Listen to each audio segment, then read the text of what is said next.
Hey gorgeous, I'm back today, and today we're doing the video that you guys have been waiting for. We're talking about how to manifest using any emotion. When I found the law of attraction back in 2006, 2007, I thought that the only way you can manifest was when you were thinking positive thoughts and having positive emotions. And so over the last, almost a decade and a half, I have used the law of attraction to manifest everything that my heart has ever desired. But what I've learned is that it's not always been when I'm having the most high vibration thoughts, so to speak. I have manifested things when I'm sad, when I'm grieving. I've manifested things when I'm in a slump. I've manifested things when I'm thinking supposedly high vibration thoughts as well. And so what I've learned as a nervous system informed manifestation coach is that your four bodies need to be aligned for you to be able to manifest. It doesn't necessarily mean that you have to be thinking positive thoughts. So let me give you a breakdown of this. I talked about this recently in my members only alignment masterclass, which I'll link in the description box if you want to go take a look. So we've got our soul body. Our soul is the one that's giving us the desire. It's the one that's nudging us towards the thing. It has a mission here. It's here to accomplish certain things so it can learn the lessons that it needs to learn in this lifetime. So there's the soul body. Then there's the emotional body, which is really manipulating your subconscious and the programming in there, okay? Then there's the mental body, which I often talk about in my work, the mental plane, the thoughts that we think. And then there is the physical body, your nervous system, that interacts with your emotional body, your thoughts, and then it alters your behavior. This is why we're like, oh, I want to lose 10 pounds by Monday, and then we're sabotaging ourselves, right? So all four of these bodies need to be in alignment for you to get into that state where you're just like instantly manifesting stuff. And that's a work in progress.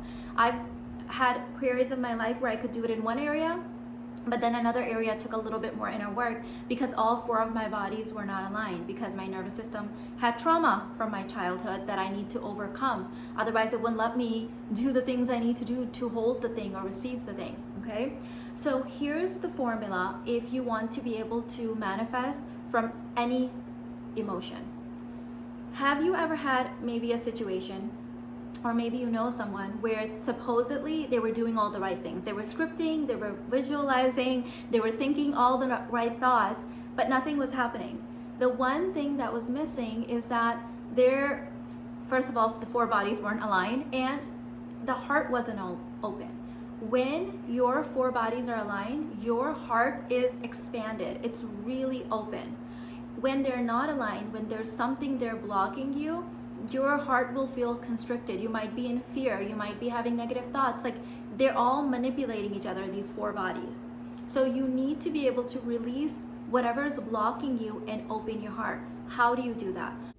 Hey babe, so I was re-watching the training before I posted it, and I realized that some people don't really know what it means when we say, your heart is open and expanded. So just to kind of add a little bit of science to it. So when you are in fight, flight, fawn, freeze, you go into your sympathetic nervous system. And when we're in this hyper or aroused state, we are seeing and perceiving reality very differently. The way that our nervous system perceives time changes, the way that our blood is moving through our body and organs changes, our vision changes. So in that state, we don't have this vision where we can imagine all the options available to us, where we have faith in what we're doing, where we have our creative facilities. We're literally thinking that there's a lion chasing us, so we're not going to be like, oh well, let me see what options are available to me. And you're not going to be in this expanded vision view. When you are relaxing and you're kind of like in your rest and digest phase, you're in the parasympathetic nervous system. In that state, you are completely relaxed. The way that you're breathing, the way that your vision is, what resources you think you have available to, they completely change in that state.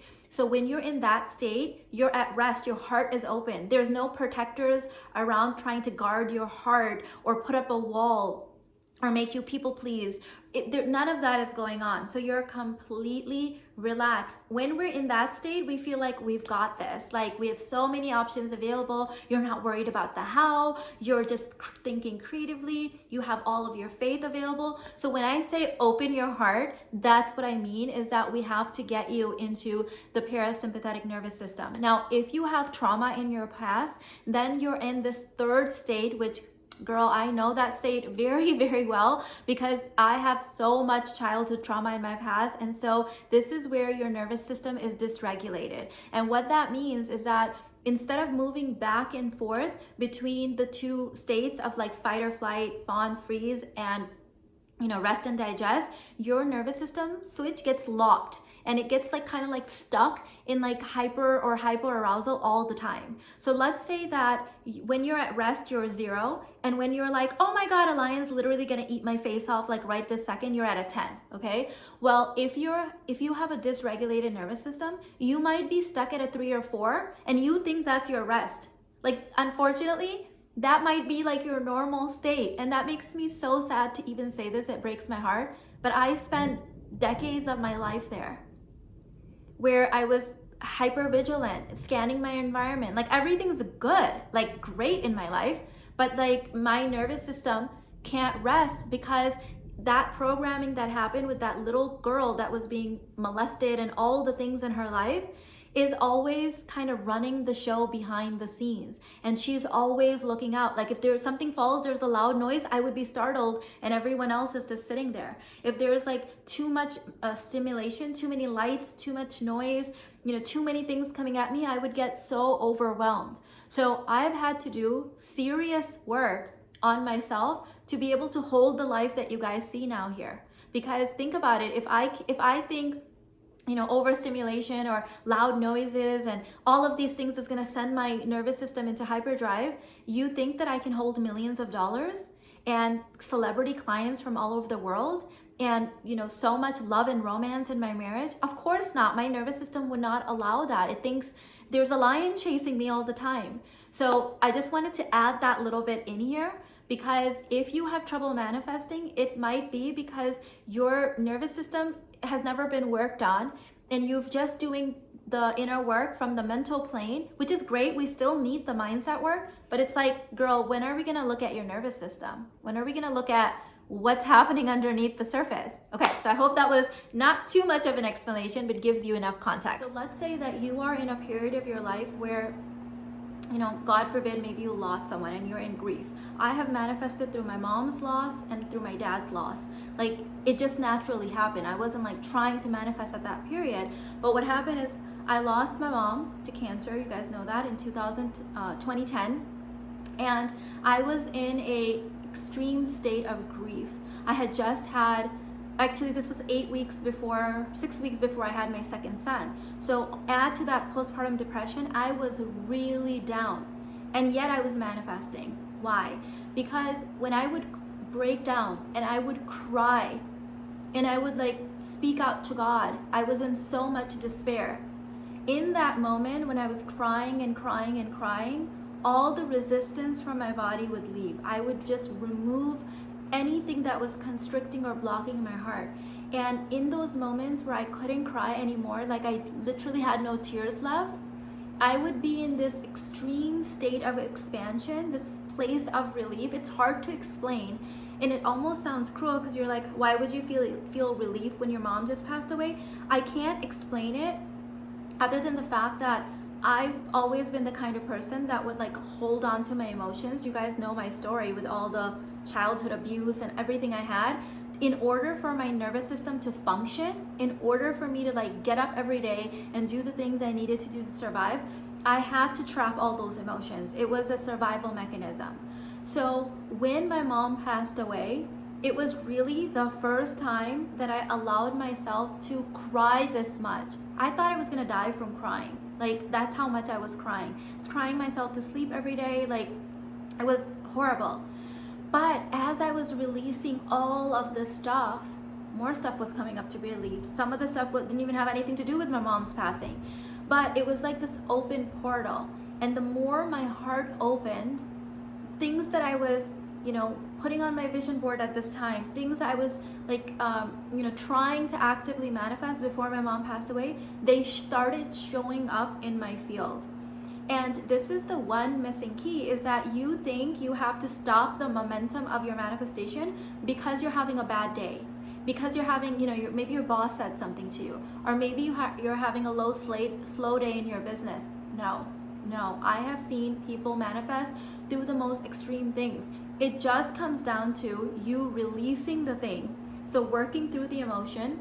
This is something that I'm doing in my wormhole master code with you guys. I just did this in persecution wound. Like, we're really going into the subconscious. We're really going in your somatic body, and we're releasing the things that are there. Even if you don't think they're related to your manifestation, your subconscious is not rational. It doesn't make any logical sense, trust me. I've been doing this work for over a decade, and some of the things that have come up, I'm like, Mina, that makes no sense. But it's been blocking my manifestations. So when you release that stuff, you're just an open portal and the stuff starts showing up. When you're not working in the somatic system, when you're not working in the nervous system, when you're not working in all of these 4 bodies, and you're just like, well, I was thinking happy thoughts right now, and I scripted and I journaled, and like nothing happened. Right, because the part of you that's terrified of receiving this thing that you desperately want is not going to let you do it. Your subconscious manipulates your nervous system. Okay, this is when you're literally going to receive the thing, and like you take a turn for the other way. You self-sabotage. The date is going perfectly, and then you think he's boring, or you say something that makes him angry. Like, we do these things. We already know that if our subconscious believes that we're clumsy, we're more likely to fall and bump into things. Why? Because the subconscious manipulates the nervous system. They have a relationship. And so you need to be able to work in these 4 bodies and make sure that you're clearing the thing that's blocking you in any one of these bodies. And they're always playing with each other. The thoughts are manipulating the emotions are manipulating the nervous system. They're playing with each other. It's one unit. Even though we're separating it into 4 parts, it's actually one whole unit. But it's helpful when I'm working with clients for me to be able to separate it, work and see. It's like energetic surgery, what needs tweaking, and then bam, it's done. Then you're open to receive it. Okay, after that process, we have to normalize it. We have to, there's other work for you to be able to hold it. There might be alignment resistance kind of workshopping that we have to do. There's other things, but if you can work in these 4 bodies, it's done. It's yours. Okay, you can have it, you can allow it, you can hold it. So here's the easiest process you can do. Whatever you're feeling today, feel it. If it's sadness you're feeling, let the sadness come in. If you're angry, usually anger is like not the main emotion. Like, there's been periods of my life where I'm like angry, and then I sit with my anger, and then the anger dissipates, and then I'm sad. I'm actually sad. And then it's the sadness that I have to locate in my emotional body, in my somatic body, and I have to release that. So you want to make sure that you're actually letting yourself feel the thing that you need to feel today. Instead of saying, I'm feeling sad, let me try to feel happy, feel sad. If tears come up, cry.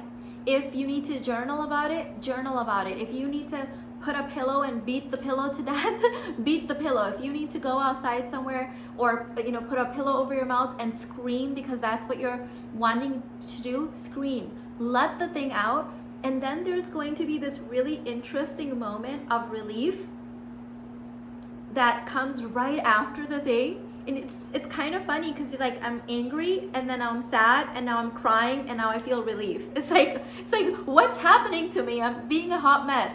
But you're releasing stuff that was trapped in your body that was freaking you out and not letting you manifest the thing because it thinks that something bad is going to happen to you if you allow yourself to manifest this divine desire of yours. Okay, so feel whatever the thing is, sit down, let yourself cry. There's been periods of my life where I'm like in moments of really releasing big things, and I might be like this roller coaster of emotion for like a week or 2.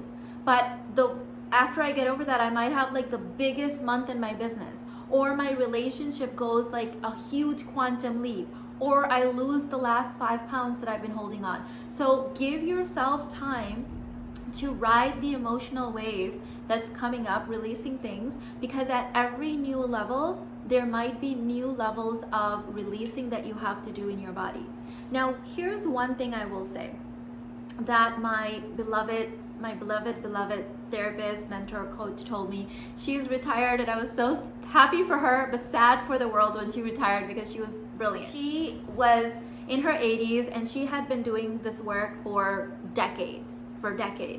And when we started working together and she found out everything I had gone through, she was saying she had never met anyone in her decades of work that was at my level of success with all the things I had been through. She's like, I've seen people that went through like not even 1/4 of what you've been through and like completely give up on life and not be able to manifest anything. And so as we kept working together, she said the reason this was is because I never allowed myself to be a victim. So even though things happened where, yeah, I was a victim as a child, but I never took that on as an identity. It never became my self-concept. It was never the thing that like, oh, well, this happened to me, so I guess I can't have things. It was like, yeah, that happened to me, but I get to have what I get to have. Like what I desire, I get to manifest. And as we were doing all of this work and releasing and somatic stuff and EMDR and all the things, this question I said, you know, is it useful to just like bring up everything you can possibly bring up and just release it? And she said that it was not a good idea. And I was very curious about this, and I asked her why.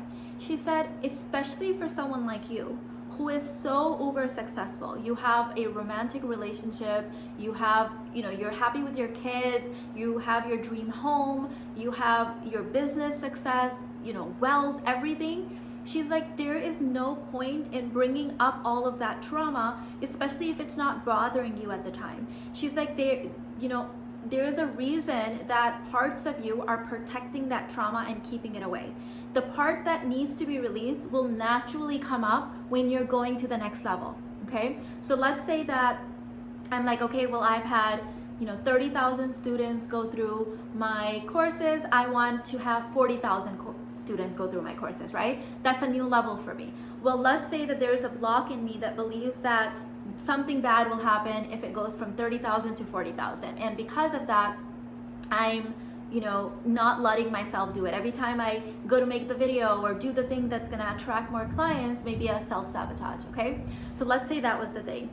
Well, if that's the block, and now that I'm moving towards it, it will naturally come up. Somehow I'll learn that that's the thing to be released.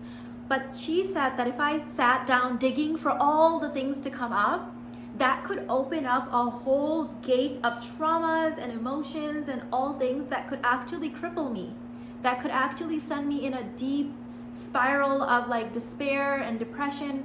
Who knows? So she believed, and I agree with her because of her life experience. She's someone that I've really looked up with, that I would purposely not sit down and try to bring up everything all at once. I trust that my body knows what it's doing. I trust that I have a very intelligent system. This animal technology that we've been given, it's very, very intelligent. It blocks our traumas and keeps things stored for a reason, because it needs us to be able to function every day. We have to trust that as the new desire shows up, the blocks that we need to know about will be revealed to us, and then go and release those things. Go and work with the people that you need to work with to help you do that if you require support. But I don't think there's a purpose in saying, oh my God, well, I can't do anything now until I sit down and spend, a decade just releasing everything. I've unfortunately seen people like that, where they refuse to date unless they release all their, relationship issues, where they refuse to launch the business until they work through all of the things, where it's never gonna work like that. Because it's too much for your body. Think of all the protector parts of you that have been keeping that trauma stored so that you can function. And now you're asking it to just at one go release everything out. What can you handle that? Can your nervous system handle that? Can your emotional body handle that? And I don't think that there's a point. Like, I really agree with my previous coach mentor that the way it's gonna work is the thing is gonna show up. And that's how it showed up in my life. So for example, I did a little bit of inner work and then started rotational dating. And then I learned things from dating all the various men. And then when my husband showed up, he proposed, I got married to him. And then the next thing that was blocking me showed up. And then I healed that and our relationship progressed. And then the next desire showed up. And then the thing blocking that desire showed up. And then I healed that. And then I moved forward. And then the next desire showed up. So can you see, I hope this is making sense to you, that you don't have to release everything at once. The biggest desire showing up in your heart will already show you where you're blocked. It will show you. For example, let's say you have a desire to start a social media business. And you're like, okay, I really want to do this. But every time you go to make a social media post or make a video or something, you just don't do it. You can't do it. You're literally just crippled. Okay, well now you already know what you need to work on.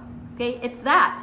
Okay, so what emotion is showing up as you're trying to make this post? Maybe it's fear. Okay, let's work through that. Let's sit with the fear. What is the fear saying? What's the worst thing that can happen? And then what? And then what? Journal on that. Feel the emotion in your body. Do you see how it works? Once you get over that, it's not like fear will never show up, but it will show up at the next level that it needs to be released. So now let's say you work through it, you make the first social media post and you're like, oh, I didn't die. Like, I'm okay. Okay. Now you have a little bit, you used your courage, you have a little bit of confidence from doing it. Next day you do more. Next day you do more. Okay. And then after that, you have to make your first sale. Well, the fear shows up again. Okay, what is it saying now? So do you see that at every level, the next level of inner work you have to do, it already shows up with the desire. So no, you do not have to go into some deep dark hole of doing indefinite inner work and then you're stuck there because you can't dig yourself out of it. Because here's the thing, our soul came here to grow. So there's always going to be things to work on, but that doesn't mean that you don't live your life. Okay, so there's things that you've already worked through and you have those manifestations. And then the next level will come with the next level of resistance that you need to work through. So you get to have the thing now and you get to do your inner work. I know that this training was about manifesting in every emotion and I shared a whole bunch of things, but every time I talk about manifestation, I can't help myself to say all the things. So let me know what your key takeaway was in the comments, and the more likes and comments I get on this, I will do a part 2. Also, if you have a follow-up question, feel free to put it in the comments. You guys know my son just challenged me to do 30 manifestation videos in 30 days on YouTube, and Mina Irfan doesn't lose, so I'm definitely going to be doing that. So I will be taking some clues from the comments on what you want me to create content on. I love you, and I'll see you in the next one, babe. Bye.